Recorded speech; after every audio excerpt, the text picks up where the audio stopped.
दूध सी चांदनी रात, सूखे पत्तों की सरसराहट, हवा का वीराने के सीने को चीरता हुआ आवाज, दूर कहीं गीदड़ का रोना रात को और भी रहस्यमय बना रहे थे। इन सभी बातों से अनभिज्ञ राजकुमार विजय सिंह अपने महल के छत पर बेचैनी से टहल रहे थे। हाथ को मसलते, कभी दोनों हाथ पीछे की तरफ बांध लेते, कभी धीरे से बुदबुदाते जैसे कुछ सोच रहे हों। संगमरमर सा सफेद और शीशे में तराशा हुआ बदन, सुतवा नाक, गुलाब की पंखुड़ी जैसे होंठ, आंखें हिरणी जैसी बड़ी और मादक हाथी जैसे मदमस्त चाल, बुदबुदाते हुए अपनी कुर्सी पर आ बैठे। काश ऐसी नायिका सामने आती तो कविता लिखने का मजा आ जाता। राजकुमार विजय सिंह राजकुमार होने के साथ साथ एक कवि भी थे। राजा प्रताप भानु सिंह के छोटे बेटे और माता पिता के प्रिय बालक। राजा साहब अपने छोटे पुत्र को लेकर चिंतित रहते थे। वो चाहते थे कि राजकुमार राजपाट का काम संभाले, परंतु राजकुमार सबसे दूर सुनसान महल में रात को बैठकर कविता लिखना पसंद करते थे। उन्हें किसी का व्यवधान डालना पसंद नहीं था। राजा ने कुछ सिपाही उनके रखवाली और कुछ नौकरों को सेवा में लगा रखे थे। आज राजकुमार को कविता लिखने में कठिनाई हो रही थी। मेज पर सिर टिकाकर फिर नीचे मेज पर सिर टिकाकर फिर सोचने लगे। तभी नौकर आया और प्रणाम करके निवेदन किया, राजकुमार जी, कुछ खाने को लाऊं? राजकुमार ने नौकर को देखा और मना कर दिया। आज उन्हें भूख नहीं थी। कुर्सी के पुस्त पर सिर टिकाकर कुछ सोचने लगे। फिर किसी के आने की आवाज से उनकी तंद्रा भंग हुई। सामने एक सिपाही खड़ा था। राजकुमार जी, रात बहुत हो रही है, आप सो जाएं। सिपाही ने विनती भरे स्वर में बोला। राजकुमार को इनके आने से बार बार व्यवधान हो रहा था। पिताजी भी कैसे कैसे लोगों को रख छोड़ा है। राजकुमार बुदबुदाया। उन्होंने थोड़े कड़े शब्दों में सिपाही को आदेश दिया कि जब तक वे ना बुलाएं, कोई भी व्यक्ति छत पर नहीं आएगा। सिपाही आदर से बोला, जैसी आज्ञा राजकुमार जी। वह बोलकर चला गया। राजकुमार ने फिर सोचना शुरू किया। दूध से सफेद बदन, मदमस्त चाल, कविता को लिखना प्रारंभ कर दिया। अगली पंक्ति को लिखने के लिए आंखें बंद कर कुछ सोचने लगे। पता नहीं वो सोच रहे थे या झपकी आ गई थी, लेकिन जब आंखें खोली तो एक सुंदर अप्सरा सामने खड़ी होकर उजले प्रकाश में मुस्कुरा रही थी। रूप ठीक वैसा ही जैसा उन्हें कविता में लिखा था। राजकुमार को अपनी आंखों पर विश्वास नहीं हुआ, जैसे कोई सुंदर स्वप्न देख रहे हो। सामने खड़ी युवती मेनका से कम न थी। राजकुमार ने कई बार पलकें झपकाई और आंख मली। युवती खड़ी होकर बस मंद मंद मुस्कुरा रही थी और राजकुमार की मनोदशा को देखकर आनंदित हो रही थी।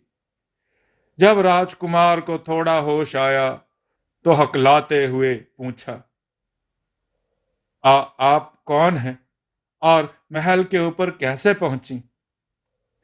युवती ने मुस्कुराते हुए जवाब दिया, मैं आपके कविता की नायिका हूं। रहा सवाल आने का, तो मैं नीचे महल से होकर आ रही हूं। राजकुमार ने हैरानी से पूछा, लेकिन मेरे सिपाही कहाँ हैं? युवती बोली, सब सो रहे हैं। यकीन नहीं तो जाओ, देख लो। राजकुमार ने महल से नीचे झांक के देखा तो सचमुच सिपाही सो रहे थे। युवती अभी भी मुस्कुरा रही थी। युवती बोली, तुम्हें अब यकीन हो गया मुझ पर? और सामने रखे कुर्सी पर बैठ गई। राजकुमार युवती को देखकर सुध-बुध खो बैठे थे। उनका सोचना भी ठीक था, क्योंकि आस पड़ोस के किसी भी राज्य में कोई भी स्त्री इतनी सुंदर नहीं थी।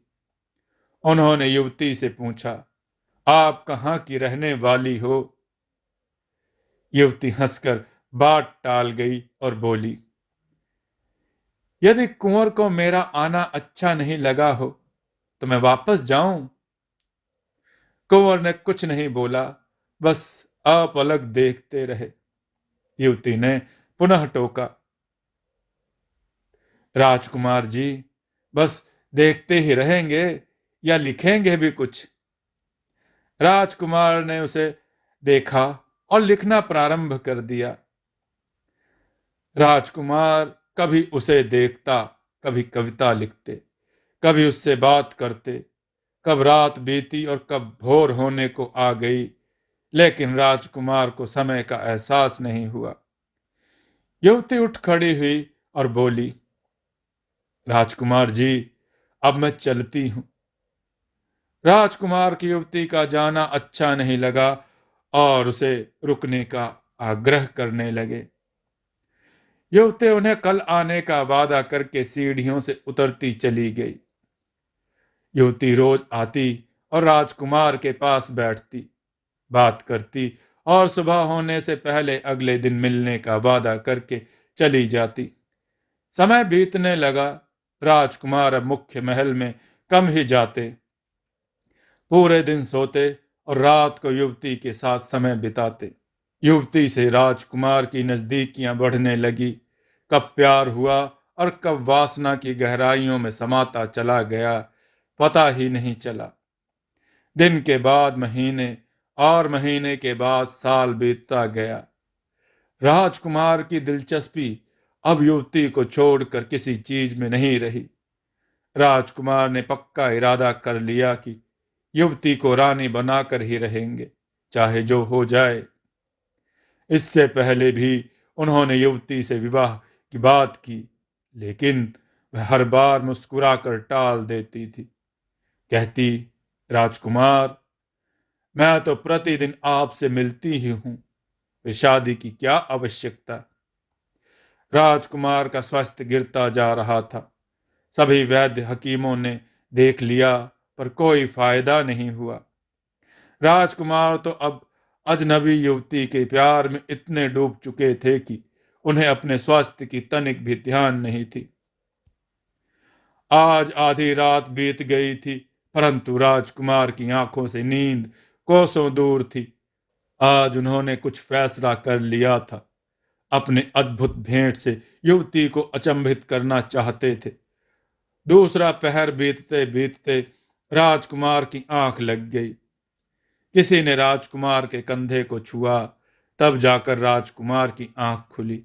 सामने वही चिरपरिचित बाला मंद मंद मुस्कुरा रही थी। थोड़ी देर प्रेम प्रलाप करने के पश्चात युवती जाने लगी तो राजकुमार ने हाथ पकड़कर रुकने का इशारा किया। युवती ने रुककर प्रश्नवाचक नजरों से राजकुमार को देखा।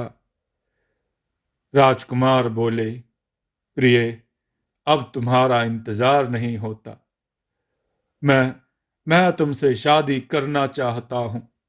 युवती बोली। युवती बोली, राजकुमार, यह असंभव है। मैं आपसे विवाह नहीं कर सकती। राजकुमार को लगा कि युवती या तो राजकुमार होने की वजह से मुझसे शादी नहीं करना चाहती, या वह राजा से डर रही है। राजकुमार ने सोने का एक जोड़ी कंगन निकाला और युवती को दिखाते हुए बोले, कैसा है? कैसा है ये? युवती बोली, बहुत अच्छा है राजकुमार जी। राजकुमार ने युवती को पास बुलाया, उसका हाथ थामा और हाथों का चुंबन लिया और झटके से कंगन उसके हाथों में पहना दिए। युवती भयभीत हो गई, तुरंत उठ खड़ी हुई। राजकुमार की आंखों में झांक कर रुद्र कंठों से बोली, राजकुमार, तुमने ये क्या किया? मैं कोई साधारण युवती नहीं हूं, एक किन्नरी हूं, स्वर्ग लोक की अप्सरा। मैं तुमसे झूठ बोली थी कि मैं महल के नीचे से आती थी, जबकि मैं तुम्हारे लिए आसमान से उतरती थी। मुझे तुम्हारे सिवा कोई नहीं देख सकता था। राजकुमार, मैं तुमसे बहुत प्यार करती हूं और तुम्हें खोना नहीं चाहती। राजकुमार, किन्नरी किसी इंसान का आभूषण धारण नहीं कर सकती, लेकिन लेकिन तुमने मुझे आभूषण पहना दिया। अब हम कभी नहीं मिल सकते। राजकुमार, युवती रोने लगी। राजकुमार हैरान थे कि उन्होंने इस तरह की गलती कैसे कर दी। युवती का रंग स्याह पड़ने लगा, शरीर में परिवर्तन साफ दिखने लगा। देखते ही देखते युवती बेतहाशा दर्द से छटपटाने लगी। राजकुमार दौड़कर उसके पास पहुंच गए। राजकुमार की आंखों से आंसू अविरल बह रहा था।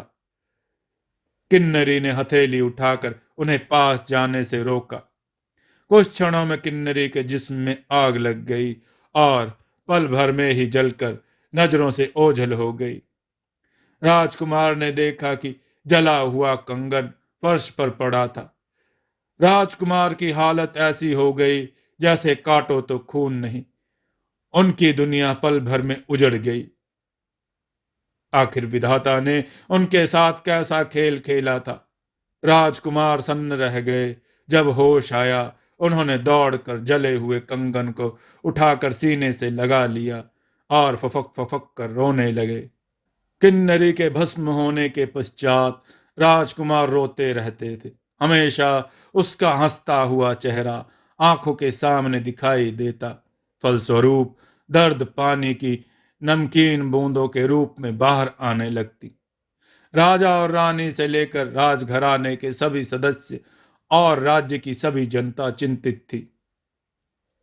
राजकुमार का स्वर मृदुल और सभ्यता से ओतप्रोत रहती। कभी किसी को उन्होंने शब्दों या व्यवहार से आहत नहीं किया होगा। हाँ, ज्यादा पूछने पर झुंझला जाते थे। अब उन्होंने कविता लिखना भी बंद कर दिया था। खबर तेजी से राज्य में फैली कि राजकुमार को असाध्य रोग ने आ घेरा है और राजकीय वैद्य ने भी जवाब दे दिया है। राज्य की जनता उनको देखने उनके महल में आती, परंतु वह किसी से नहीं मिलते थे। राजा प्रताप भानु सिंह चिंतित हो गए। राज्य में ढिंढोरा पिटवा दिया गया कि यदि कोई राजकुमार को ठीक कर देगा, उसे मुंह मांगा इनाम दिया जाएगा। खबर दूसरे राज्यों से होती ही अप्सरा लोक तक पहुंच गई।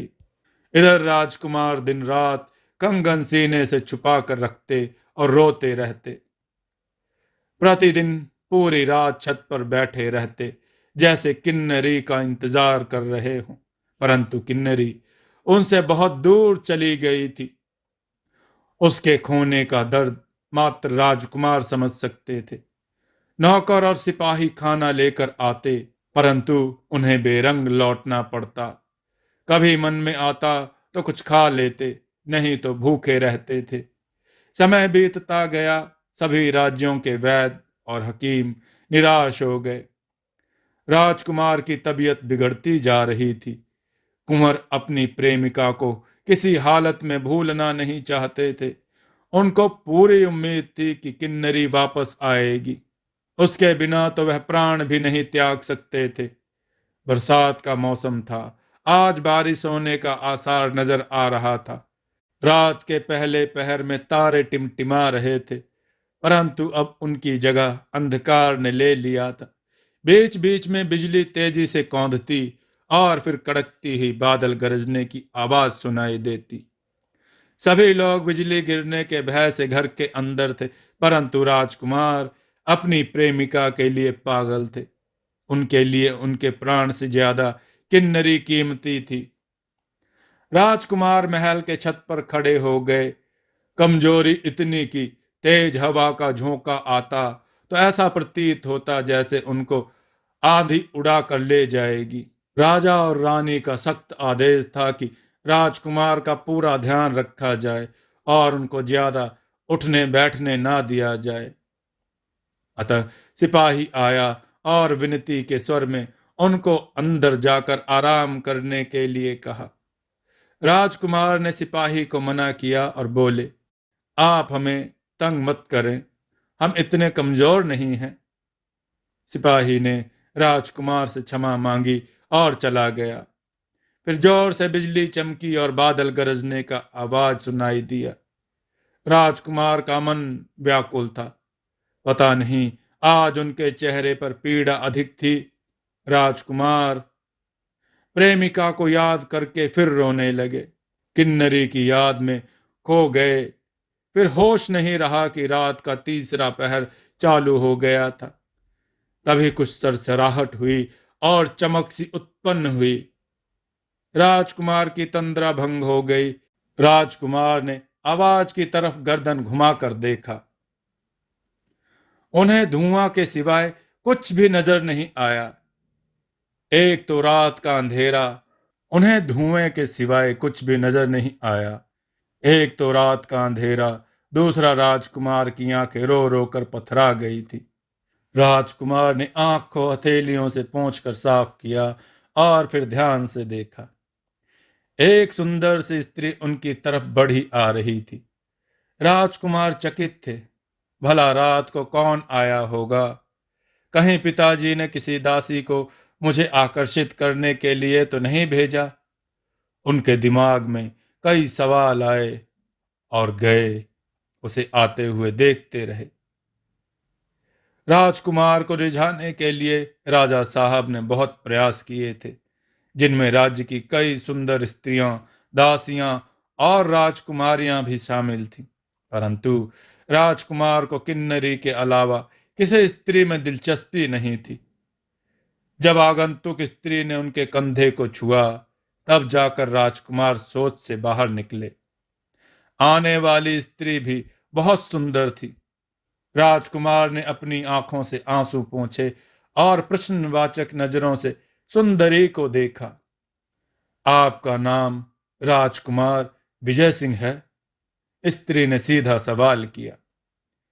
जी, मेरा नाम राजकुमार विजय सिंह है, राजकुमार बोले। परंतु आपको किस व्यक्ति से मिलना है? राजकुमार ने दोबारा सवाल किया। राजकुमार का झुंझलाहट में पूछा गया प्रश्न था। आपसे ही मिलना है, राजकुमार विजय सिंह जी। स्त्री ने रोष में जवाब दिया। बहुत दिन लग गए आपका पता लगाने में, स्त्री फिर से बोली। राजकुमार हैरान हो गए। इसको मेरा नाम कैसे पता? कौन है यह स्त्री जो राजकुमार से इतने तीखे सवाल पूछ रही है? किसी भी नौकर या दासी को राजघराने के किसी सदस्य से बदतमीजी करने की इजाजत नहीं है, चाहे वो कितना भी पुराना और विश्वास पात्र क्यों ना हो यह किसी देश की राजकुमारी होगी। राजकुमार सोच रहे थे।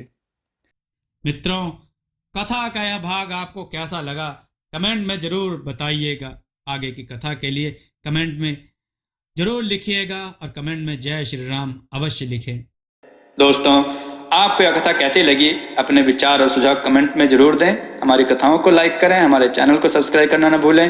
हमारी कथाओं को शेयर जरूर करें जिससे लोगों को अच्छा ज्ञान प्राप्त हो। जय श्री राम भक्तों।